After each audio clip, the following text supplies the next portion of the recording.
आज का टॉपिक है ये use of partial fractions in integration.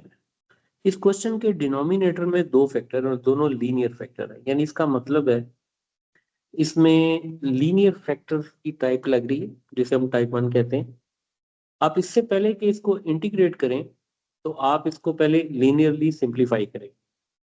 लेकिन इसके अंदर एक और भी प्रॉब्लम है कि अगर आप ब्रैकेट्स को मल्टीप्लाई करें तो जो प्रोडक्ट आएगा डिनोमिनेटर में उसकी पावर बन जाएगी 2, यानी वो भी क्वाड्रेटिक हो जाएगा। देखें, जस्ट लाइक दिस। जिस टाइम न्यूमरेटर और डिनोमिनेटर की पावर सेम हो जाए हम इसको नाम देते हैं इम्प्रॉपर फ्रैक्शन का। और जो इम्प्रॉपर फ्रैक्शन है वो स्टार्ट होती है लॉन्ग डिवीजन से, तो हमें एक स्टेप लॉन्ग डिवीजन का इस पे करना पड़ेगा। इसमें हमारी कोशिश होती है कि हमने फर्स्ट टर्म को कैंसिल करना हो। देखिए, अब फर्स्ट टर्म को हम कैंसिल कैसे करेंगे कि हम ये देखेंगे कि अगर हम एक्स स्क्वायर को मल्टीप्लाई करें 2 के साथ तो ये टर्म बन जाएगी 2x²। ये 2 इससे भी मल्टीप्लाई होगा, फिर इस 2 ने -4 से भी मल्टीप्लाई होना है। और जब आप ये स्टेप कंप्लीट करते हैं तो नीचे वाले साइन चेंज किए जाते हैं, प्लस हो तो माइनस, माइनस हो तो प्लस कर देते हैं। फर्स्ट टर्म कैंसिल हो जाएगी और जो रिमाइंडर बचेगा वो बचता है 2x-3। रिमाइंडर की पावर डिवाइजर से लेस होगी, इसका मतलब है फर्दर लॉन्ग डिवीजन पॉसिबल नहीं है। हम लॉन्ग डिवीजन के इस स्टेप को, अब ये जो मेन क्वेश्चन था इसको फैक्टर की फॉर्म में मैं लिखता हूँ। क्वोशंट आ जाएगा 2 प्लस रिमाइंडर की वैल्यू है -2x-3 और divided by with the divisor, और डिवाइजर को मैं फैक्टर की फॉर्म में लिखता हूँ। और लिखने के बाद इसको हम मेन इक्वेशन बना देते हैं स्टेरिक। ठीक, अब देखिए हमने किसी हद तक अपने इम्प्रॉपर फ्रैक्शन को पार्शली लिख लिया है, यानी दो फ्रैक्शन में आ गया, लेकिन स्टिल ये जो सेकंड फ्रैक्शन है इसमें रिपीटेड लीनियर फैक्टर आ रहे हैं। तो हम ये करेंगे कि इस स्टेप को सेपरेट सपोज करते होते हैं। देखिए ऐसे करके डिनोमिनेटर में दो फैक्टर हैं तो दो कांस्टेंट लिए जाएंगे सेपरेटली, a/x-1 प्लस b/x+4। और इसमें हमेशा हम इसको इक्वेशन नंबर 1 का नाम देते हैं, फिर हम डिनोमिनेटर को इससे मल्टीप्लाई करते हैं। देखें, अब डिनोमिनेटर में दो फैक्टर हैं, जब वो फर्स्ट फ्रैक्शन से मल्टीप्लाई होगा तो सेम फैक्टर कटेंगे और जो बच जाएगा उसको हम साथ लिख लेंगे। अब यही डिनोमिनेटर दूसरे फ्रैक्शन से भी मल्टीप्लाई होगा और उसमें x+4 सेम है, वो कट जाएगा तो x-1 आ जाएगा। इसको हम इक्वेशन नंबर 2 का नाम देते हैं। यानी लीनियर फैक्टर में दो इक्वेशंस काफी होती हैं। फिर नेक्स्ट स्टेप में हम ये करते हैं कि जो इक्वेशन 1 है उसमें जो फर्स्ट फ्रैक्शन में फैक्टर दिया हुआ है उसको इक्वल टू 0 करके x की वैल्यू फाइंड कर लेते हैं। और इस x की वैल्यू को हमेशा इक्वेशन नंबर 2 में पुट किया जाता है। अब देखें, जब आप इक्वेशन 2 में इसको प्लग इन करेंगे तो x की जगह पे -2 × 1 - 3 इज इक्वल टू, देखें a के साथ x की वैल्यू लेते हैं 1 तो 1 + 4 है। यहाँ पे जब आप x की जगह 1 लेंगे तो 1 - 1 0 हो जाएगा तो b खत्म हो जाएगा। अब आप इसकी वर्किंग कर लें, this is 5a, this is -5, तो a का आंसर निकल आया -1। सेम वर्किंग दूसरे लीनियर फैक्टर के लिए भी करेंगे। इक्वेशन नंबर 1 से सेकंड फैक्टर लिया, इसको x के इक्वल किया, फिर इसको पुट इन इक्वेशन नंबर 2 करें और 2 में वर्किंग इसकी स्टार्ट करते हैं। देखें, अब -4 को जब आप इस x की जगह पुट करेंगे तो -4 + 4 0 हो जाएगा, a खत्म हो जाएगा और b की वर्किंग में आ जाएगा -4 - 1 -5b और +8 और -3 का मतलब आएगा कि +5, और यहाँ से b की वैल्यू भी निकल आएगी विच इज -1। ए और बी निकल आया। अब आप ए और बी को इक्वेशन नंबर 1 में पुट करते हैं।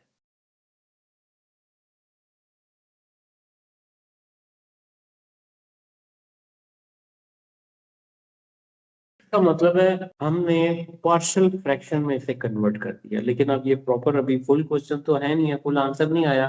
हम इसको अब पुट इन इक्वेशन स्टेरिक करते हैं और देखते हैं स्टेरिक की इक्वेशन क्या बचती है। 2 प्लस, अब ये मैंने इक्वेशन स्टेरिक में जो सर्कल जिसको किया हुआ है इसको हमने पार्शियली सिंप्लीफाई कर दिया, तो मैं इस वैल्यू को जब यहाँ लिखूंगा तो नेगेटिव का साइन आ रहा है, तो इसका मतलब है इसको मैं ऐसे लिख सकता हूँ minus this and minus this. अभी भी ये कंप्लीट आंसर नहीं है क्योंकि हमने बेसिकली इंटेग्रल लेना था। क्वेश्चन को देखते हैं। क्वेश्चन ये कह रहा है कि ये जो लास्ट स्टेप है ना इसके साथ आना चाहिए इंटेग्रल, ये और इंटेग्रल लेंगे तो साथ dx आ जाएगा। अब राइट हैंड साइड पे अगर इंटेग्रल लें तो ये कंप्लीट जो एक्सप्रेशन फ्रैक्शन की फॉर्म में सारे के साथ इंटेग्रल आएगा। अब हम इसके स्टेप यानी इसका इंटेग्रल लेंगे तो जितनी टर्म्स हैं सबके साथ इंटेग्रल साथ लिख लेते हैं। मसलन ये इंटेग्रल ऑफ 2 dx आ जाएगा, नेगेटिव साइन बाहर आ गया, x माइनस 1 dx आ गया, this is 1 over x plus 4 और dx आ गया। देखिए इंटेग्रल तो बेसिकली वेरिएबल का होता है, ये 2 मल्टीप्लाई हो रहा है तो 2 को इंटेग्रल के बाहर हम लिख सकते हैं। अच्छा, ये जो क्वेश्चन आएगा इसमें आप ये देखें कि डिनोमिनेटर में है x माइनस 1, यानी नीचे फंक्शन है, इसका डेरिवेटिव देखें ऊपर मौजूद है 1, यानी जब नीचे फंक्शन हो ऊपर उसका डेरिवेटिव हो हम उसको लॉग की फॉर्म में लिख सकते हैं, ये बन जाएगा x minus 1। Same goes with this, this is x plus 4 और आखिर में कांस्टेंट आ जाएगा। अभी देखें ये एक स्टेप रहता था, ये 2x बन गया, नेगेटिव साइन अगर मैं कॉमन लूं ये बनता है log ऑफ x माइनस 1, ये आ जाएगा plus log of x plus 4 और ये प्लस c आ गया। देखें इस पे log का रूल अप्लाई होगा। log का रूल ये होता है अगर प्लस का साइन आए तो हम उसको प्रोडक्ट की फॉर्म में लिख सकते हैं। ये पूरा इसके साथ आ गया और ये प्लस सी हो गया। लेन ये हमारा फर्स्ट क्वेश्चन कंप्लीट हुआ जिसमें हमने लीनियर फैक्टर्स को पार्शियली फ्रैक्शन में कन्वर्ट किया फिर उसका इंटीग्रल लिया। ठीक है, नेक्स्ट क्वेश्चन देखते हैं। अब देखें नेक्स्ट क्वेश्चन में जो टाइप आ रही है इसमें फैक्टर्स को हम देखें तो ये बनता है लीनियर रिपीटेड फैक्टर्स आर। तो सबसे पहले सेपरेटली इसको इंटीग्रल के बगैर लिख लें। फर्स्ट लीनियर फैक्टर के लिए कांस्टेंट आ जाएगा a ओवर 2x प्लस 1।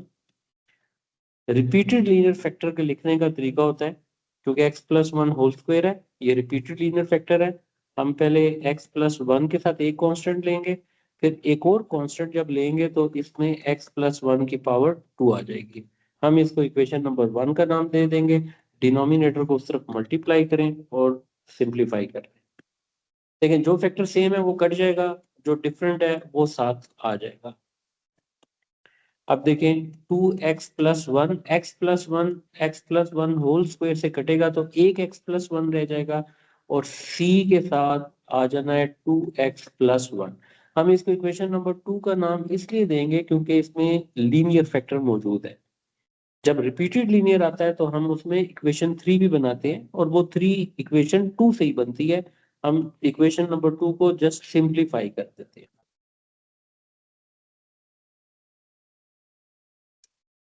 एक स्टेप और बनेगा,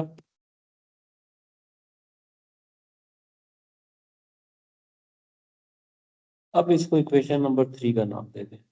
इक्वेशन नंबर 1 में अगर हम चेक करें तो दो फैक्टर्स तो कम से कम हमें ऐसे लग रहे हैं जो लीनियर है। दो लीनियर फैक्टर का मतलब है कि दो कांस्टेंट तो हम निकाल सकते हैं और इसमें वही मेथड लगेगा जो हमने पिछले क्वेश्चन में किया था जब लीनियर फैक्टर को हम यूज कर रहे थे। अब देखें उस मेथड के मुताबिक हमने ये करना है फ्रॉम इक्वेशन 1, उसमें से फर्स्ट लीनियर फैक्टर लेना है और इस फैक्टर को यहाँ से x की वैल्यू लेके जो भी x का आंसर आएगा इसे 2 में पुट करेंगे। अब ये 3 में भी पुट हो सकता है लेकिन 3 की वर्किंग थोड़ी सी ज्यादा हो जाएगी तो 2 हमारे लिए ज्यादा इजी वर्किंग के साथ है। इक्वेशन नंबर 2 की लेफ्ट हैंड साइड पे आ रहा है 1 माइनस 2 इंटू माइनस 1/2, इक्वल का साइन है। अब देखें ये जो 2x प्लस 1 है इसको आपने इक्वल टू 0 सपोज किया इक्वेशन 2 में ये 2x प्लस 1 है, ये 0 होगा तो पूरी b वाली टर्म खत्म हो जाएगी। 2x प्लस 1 को 0 लेंगे, c भी खत्म हो जाएगा, तो a की वैल्यू निकाली जा सकती है which is equal to -1/2 plus 1 square. इसकी सिंप्लीफिकेशन कर लें, 2 से कैंसिल और ये 2 आ गया, a इज इक्वल टू 8 बन गया। अब इसी तरीके से अगेन सेम स्टेप चलेंगे दूसरे लीनियर फैक्टर के लिए। जो b के नीचे x प्लस 1 रखा हुआ है, इसको हम इक्वल टू 0 लेंगे, यहां से x की वैल्यू लेंगे और इसको पुट इन इक्वेशन नंबर 2 कर देंगे। अब इसकी वर्किंग कर दें। आप या तो x की वैल्यू -1 को इक्वेशन 2 में पुट कर दें, या x प्लस 1 को जो इक्वल टू 0 लिया है इसको चेक कर लें। दोनों में से आप कोई भी स्टेप कर सकते हैं। मसलन x प्लस 1 इक्वल टू 0 है तो a तो खत्म हो जाएगा, x प्लस 1 यहाँ पे इक्वल टू 0 है तो b भी खत्म हो जाएगा, तो सिर्फ c का आंसर आ जाएगा। अब c में आप सिर्फ x की वैल्यू ले लें जो कि -1 थी और इसको सिंप्लीफाई कर लेते हैं। ये आ जाएगा -c is equal to 3 and value of c is equal to ये -3 आ जाएगा। अच्छा, a और b हमने दो कांस्टेंट निकाल लिए, a और c। अब आप इक्वेशन नंबर 3 में वर्किंग करेंगे, तो इक्वेशन नंबर 3 के लिए आप लिखेंगे फ्रॉम इक्वेशन 3, और इस इक्वेशन 3 पे नजर डालें, जो हाईएस्ट पावर वाला वेरिएबल है वो x स्क्वायर है।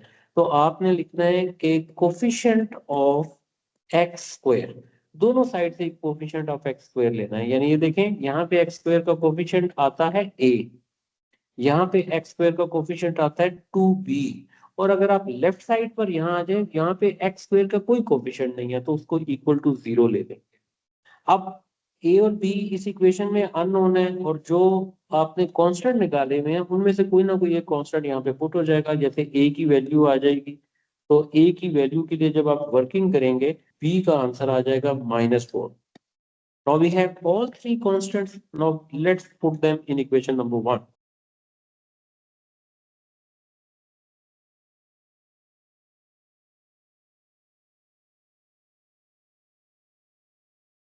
हमने ना सिर्फ इंटेग्रल लेना है बल्कि साथ लिमिट भी पुट करनी है। ये जो स्टेप आपने बनाया है, अगर आप यहाँ पे इंटेग्रल ले लें और इसकी लिमिट भी ले लें 0 से 1, तो राइट हैंड साइड पे हर एक टर्म के साथ इंटेग्रल लिया जा सकता है।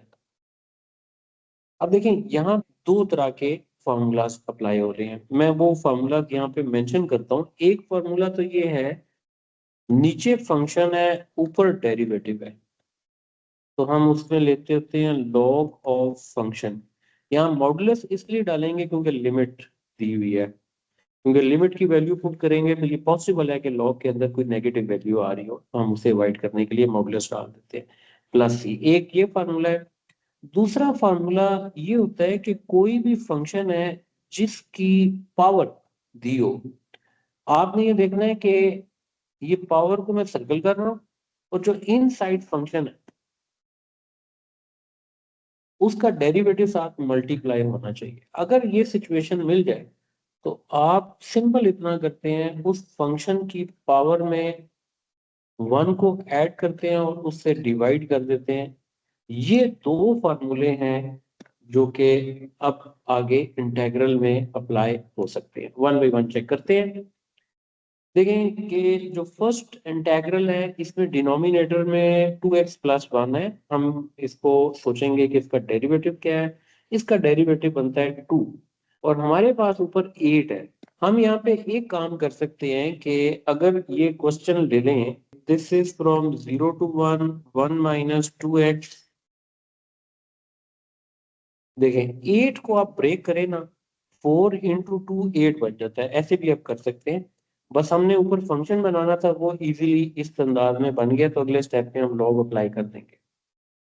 नेक्स्ट फ्रैक्शन है, उसमें डिनोमिनेटर में x प्लस 1 है जिसका डेरिवेटिव 1 है, तो 4 की जरूरत नहीं है, उसको इंटेग्रल के बाहर ले लें। तीसरा जो इंटेग्रल है इसमें देखें x प्लस 1 का डेरिवेटिव 1 है, ऊपर 3 आ रहा है, हमें 3 की जरूरत नहीं है, हम 3 को इंटेग्रल के बाहर ले देते हैं, और जो नीचे फंक्शन है इसको ले जाते हैं ऊपर। ये लीजिए, अब आप इंटेग्रल इसका इजीली अप्लाई कर सकते हैं। तो ये बन जाएगा log of a function 2x plus 1 modulus के साथ लिमिट इज फ्रॉम 0 to 1 -4। इसमें भी log अप्लाई हो जाएगा और ये मॉडुलस के साथ आ गया x प्लस 1 और लिमिट आ गई 0 से 1। अब यहाँ पे ये जो सेकंड रूल है, आप सिर्फ ये देखें कि ये है इसकी पावर, पावर को छोड़ दें तो इनसाइड ब्रैकेट x प्लस 1 है जिसका डेरिवेटिव 1 है, यानी साथ मल्टीप्लाई हो रहा है। ऐसे सिचुएशन में आप सिर्फ इतना काम करते हैं कि इसकी पावर में 1 को ऐड करते हैं और इससे डिवाइड कर देते हैं, ठीक है। और इस फंक्शन का डेरिवेटिव 1 है, वो वैसे नीचे डिवाइड हो जाता है तो यहाँ पे उसको डिवाइड करने की जरूरत नहीं है और ये आ जाएगी लिमिट 0 से 1। अपर और लोअर लिमिट को पुट कर देते हैं। log of 2x plus 1, x की जगह 1 ले लेंगे तो ये बन जाएगा log ऑफ 3, माइनस करके लोअर लिमिट आएगी और ये बन जाएगा log ऑफ 1। नेक्स्ट में अपर लिमिट पुट करें, it is log of 2 minus 0 put करें तो again it is log of 1। ये नेगेटिव साइन इस नेगेटिव साइन को प्लस कर देगा और लिमिट के लिए पावर नेगेटिव है, मैं इसको नीचे ले आता हूँ और अब इसकी लिमिट को अगले स्टेप में हम प्लग इन कर देते हैं। अब हमें ये पता है कि आप कैलकुलेटर पे भी चेक कर सकते हैं, log ऑफ 1 0 आ जाता है, ये बन जाएगा 4, यहाँ रह जाएगा log ऑफ 3। इधर से देखें कि ये बनता है -4 और ये आ जाएगा log ऑफ 2 क्योंकि log ऑफ 1 0 हो गया, प्लस 3 के साथ अपर लिमिट पुट करें तो 1/2 आ जाएगा और -1 आ जाएगा। अब हम आगे इसकी वर्किंग लिख लेंगे। लॉग का रूल अभी फर्दर अप्लाई हो रहा है, let's take 4 common, it becomes log of 3 minus log of 2, फिर आ जाएगा +3, इसको सिंप्लीफाई कर लें तो ब्रैकेट में आ रहा है -1/2। देखें ये बनता है log ऑफ 3/2 और -3/2। एक स्टेप और डाल देते हैं क्योंकि 4 मल्टीप्लाई हो रहा है और जो चीज मल्टीप्लाई हो रही है हम उसे लिख सकते हैं 3/2 पावर +4 और -3/2। लॉग का रूल लगाया था हमने, ये आंसर आ गया। तो इस तरीके से आप ये देखें, जो कॉन्सेप्ट हमारे प्रीवियस टॉपिक से आ रहा था वो पार्शियल फ्रैक्शन का था, मैंने उसको भी एक्सप्लेन किया है और फिर इंटेग्रल में जो रूल लग रहे थे उसको मैंने यहाँ पे मेंशन कर दिया, ठीक है। अब हमारी जो थर्ड एग्जांपल है, इसमें लीनियर फैक्टर भी और क्वाड्रेटिक फैक्टर भी, और ये ऐसा क्वाड्रेटिक फैक्टर है जिसको आप फर्दर फैक्टराइज नहीं कर सकते, ये टाइप 3 बन जाती है। तो हम अगेन इस क्वेश्चन में फ्रैक्शन को सेपरेट लेके इसको सिंप्लीफाई कर लेते हैं। 2 माइनस एक्स, लीनियर फैक्टर के लिए एक कांस्टेंट आता है और क्वाड्रेटिक फैक्टर के लिए जो प्रोसीजर होता है, देखिए ए कांस्टेंट तो ले लिया, अब इसके बाद बारी आएगी बी की और इसके साथ हम बी एक्स प्लस सी डालते हैं क्योंकि नीचे क्वाड्रेटिक फैक्टर है तो ऊपर लीनियर फैक्टर होना चाहिए, यानी ऊपर वाला फैक्टर से एक लेस पावर के साथ होना चाहिए और उसको जब आप डिसेंडिंग ऑर्डर में लिखेंगे तो बी एक्स के साथ कांस्टेंट आ जाएगा। हम इसको इक्वेशन नंबर 1 का नाम देते हैं। अब इसमें लीनियर फैक्टर के होने की वजह से इक्वेशन 2 तो बनानी पड़ेगी, तो ये आ जाएगा 4 प्लस एक्स स्क्वायर। इसी तरीके से बी एक्स प्लस सी ये कंप्लीट मल्टीप्लाई हो जाएगा 2 माइनस एक्स के साथ, हम इसको नाम दे देंगे इक्वेशन 2 का। क्योंकि क्वाड्रेटिक फैक्टर है तो इक्वेशन 3 भी बनेगी, तो आप इक्वेशन नंबर 2 को फर्दर सिंप्लीफाई कर लें, सिंप्लीफिकेशन इसकी आसान है।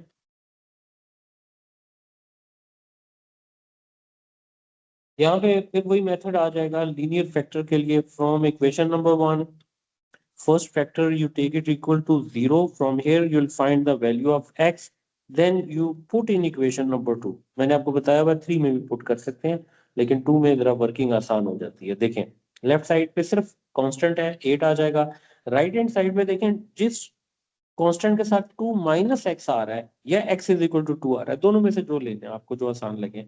तो 2 माइनस एक्स को अगर मैं लेता हूँ तो मैं इक्वेशन 2 में देखता हूँ तो ये 2 माइनस एक्स 0 होने से ये सेकंड पूरी टर्म खत्म हो जाएगी, सिर्फ a वाली टर्म बचेगी और उस a वाली टर्म में मैं x की वैल्यू को जब स्क्वायर लूंगा तो ये 4 आ जाएगा, यानी इसका मतलब है a की वैल्यू 1 बन जाएगी।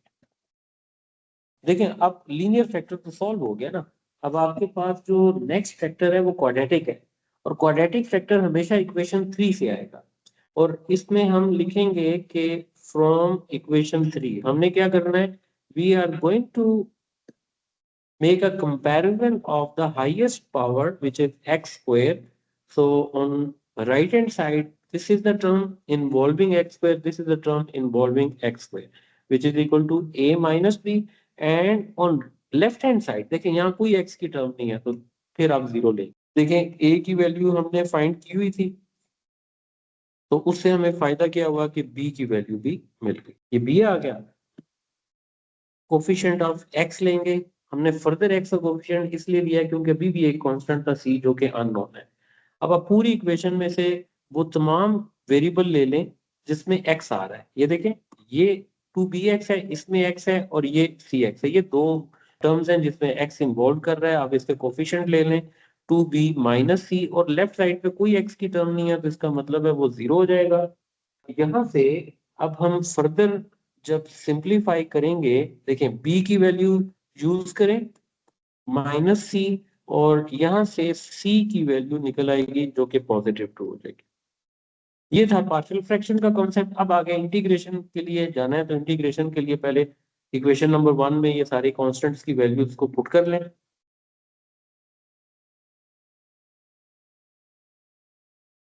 b की वैल्यू है 1x, c की वैल्यू है 2।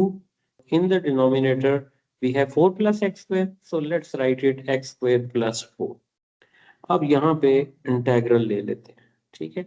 ये लें जी, ये इंटेग्रल आ गया, और जहाँ इंटेग्रल लेंगे वहाँ dx भी आ जाता है, और ये इंटेग्रल आ जाएगा, और ये dx आ जाएगा, ठीक। क्वेश्चन में लिमिट जो दी हुई है वो -2 से 0 है।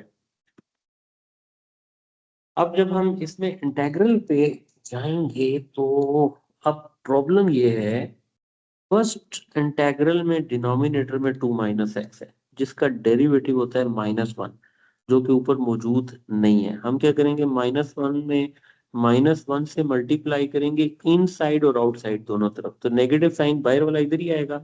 अंदर वाले साइन को हम देखेंगे कि फंक्शन का डेरिवेटिव पूरा हो गया है। जब फंक्शन का डेरिवेटिव पूरा हो जाएगा तो आपने 2 माइनस एक्स लॉग के साथ ले लेना है, और इसकी आपने लिमिट ले लेनी है -2 से 0, ठीक। अच्छा, ये जो क्वेश्चन है, जो नेक्स्ट पार्ट है, इसमें जो फॉर्मूला वो भी अनफॉर्चुनेटली हमने नहीं पढ़ा, लेकिन इस क्वेश्चन में आ गया। मैं फिलहाल इसको लिख देता हूँ, जब हम वो पढ़ेंगे ना तो आपको जरा इसको सॉल्व करने में आसानी हो जाएगी। लेकिन इसको पहले आपको ब्रेक करना पड़ेगा, ये बड़ा अच्छा क्वेश्चन है। इसको ब्रेक ऐसे आप करेंगे कि -2 से 0, ये बन जाएगा x over x square plus 4, और +2 ओवर एक्स स्क्वायर प्लस 4। ये नहीं, मैंने इसके फ्रैक्शन को ब्रेक कर दिया है। अब आप इंटेग्रल ले लें, जिस जगह सिंप्लीफिकेशन हो रही है वो तो ले लेना।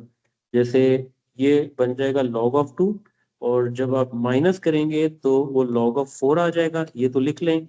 और इसमें इंटेग्रल में अगर आप फर्स्ट टर्म लिखते हैं एक्स स्क्वायर प्लस 4 और dx 1 over x square plus 4। अब अगले स्टेप में हम इंटेग्रल पे जाते हैं। ये तो बन जाएगा log 2 ओवर 4, नेगेटिव साइन है तो log का रूल लगा के डिवाइड कर दिया। यहाँ पे प्लस है, नीचे फंक्शन है, ऊपर देखिए इसका डेरिवेटिव बन रहा है, लेकिन उसमें 2 मिसिंग है, यानी एक्स स्क्वायर का डेरिवेटिव 2x बनता है, ऊपर x है। तो अगर आप 2 से मल्टीप्लाई और 2 से डिवाइड कर लें तो आपका मसला हल हो जाता है। आपने लिखना है log of x square plus 4, और इस सारे की जो लिमिट आ रही है -2 से 0 आ गई। अब इस क्वेश्चन के लिए जो फार्मूला लगेगा, उस फार्मूले को जरा 1 मिनट के लिए हम लिख लेते हैं, और फिर हम आगे उसको यूज करते हैं। मैं फार्मूला यहाँ पे लिख देता हूँ। ठीक है, ये क्वेश्चन है इस तरीके से ना, ये इसका इंटेग्रल लेना है। अब आप जरा चेक करें, ये जो क्वेश्चन है मैं इसको यही फॉर्मेट बनाता हूँ। एक्स स्क्वायर को आप लिख दें एक्स होल स्क्वायर, 4 को आप लिख दें 2 स्क्वायर, और dx। अब इसका फार्मूला क्या है, 1 ओवर ए, यानी ये जो ए की वैल्यू है। अब इसको जब मैं नेक्स्ट स्टेप में इसका इंटेग्रल लूंगा, वो देख लें, इसमें लिमिट्स पुट कर रहा हूँ, log of 4 minus log of 8 plus 2। अच्छा, अब यहाँ देखें, ये बन जाएगा कि tan inverse of x over a, और a की जगह यहाँ 2 आ रहा है, और नीचे और इसके इंटेग्रल के बाद भी 1 ओवर a है, यानी a की जगह 2 आ रहा है। तो ये इसका इंटेग्रल आ गया और इसकी लिमिट भी ले लें -2 से 0 और 2 को 2 से कैंसिल कर दें। अब आप सिंप्लीफाई कर लें +1/2 इस पे लॉग का रूल लगाएंगे तो वो 4/8 है जो कटिंग करके 1/2 आ जाएगा। अच्छा यहाँ पे आप देखें लिमिट क्या आ जाएगी tan inverse of 0 upper limit put की फिर नेगेटिव साइन लिया और ये बनता है tan इनवर्स ऑफ -1। इंटेग्रल में जब भी आप कैलकुलेटर यूज करेंगे तो वहां पे रेडियन में आंसर लिखा जाएगा। ये जो क्वेश्चन आ रहा है इसमें अगर मैं log ऑफ 1/2 कॉमन ले लूं ये बनता है -1 + 1/2। tan ऑफ 0 0 होता है और ये नेगेटिव साइन है और tan इनवर्स ऑफ -1 -π/4 होता है जो इसे +π/4 कर देगा। आप कैलकुलेटर से इसको चेक कर सकते हैं। अब देखो फाइनल आंसर क्या आ गया π/4 आ गया। -1 + 1/2 करेंगे तो ये -1/2 आ जाएगा और उसके साथ आ जाएगा log ऑफ 1/2 लें। ये हमारा फाइनल आंसर आ गया। 3 पार्शियल फ्रैक्शन के मेथड थे मैंने तीनों आपसे डिस्कस कर लिए हैं। अब इसका मतलब है कि ये वो टॉपिक है कि जो एक दफा आप रिवाइज करें और फिर उसके बाद इसके क्वेश्चंस को अटेम्प्ट करें